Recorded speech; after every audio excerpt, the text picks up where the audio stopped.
Should it be compulsory for parents to vaccinate, or does this run the risk of impinging on people's civil liberties, of course, the right to do whatever you wish with your child's health? But let's speak to our good friend, social commentator, leadership speaker, author and broadcaster, Fletcher, who I know will have some insights for us that'll kick us off and make us think about this. Morning, Mal. Should it be compulsory, do you think? Good morning, David. Yeah, I think it probably should be compulsory, but as you say, the two ethical issues are not going to go away. The first, foremost, I suppose, is child health. The second is the civil liberties you mentioned of the parents as the child raises. Normally, I think we want to err on the side of the child's best interest as a society, but only where there's conclusive, well-established, widely accepted evidence supporting the particular action in question, in this case, vaccination. I think as a general rule, it's preferable for us to act in ways that nudge parents and carers in a certain direction without encouraging this perception that so easily catches hold on social media and other formats that their rights as parents are being infringed. I think the state primarily has to be seen as an education support agency for good parenting rather than a punitive agency working against deliberately negligent parenting. So let's make sure parents have the best possible medical advice, that they're offered incentives towards vaccination, and as a last resort, made aware of any punitive action the state might take. The trouble is, of course, the civil liberties argument is a good one, and it's a strong one. Of course, it's your right to bring your child up as you wish, until there's an inherent threat there to other children's lives, which is what we're talking about here, of course. Yes, it is.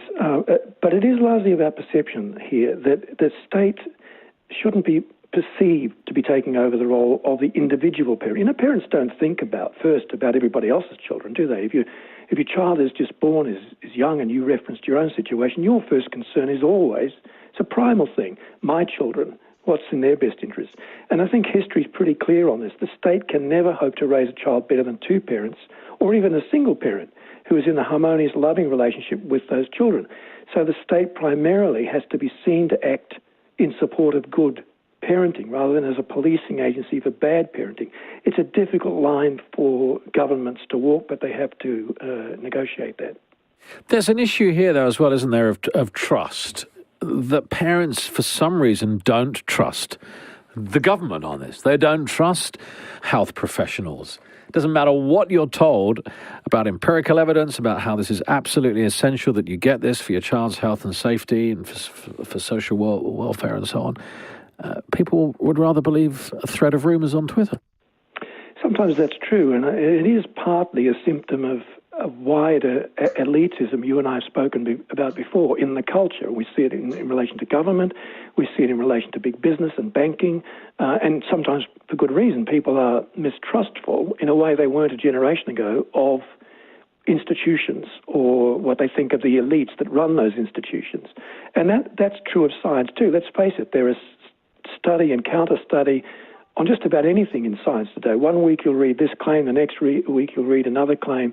On measles and rubella, I think it's pretty conclusive now that without those vaccinations there is a danger to public health and to your own child's health.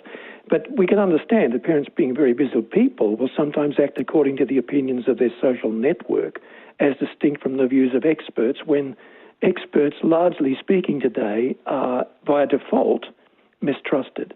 Which is really interesting. We don't trust the experts. Thank you very much, Mal. It's good to talk to you as well. Thank you for your insights.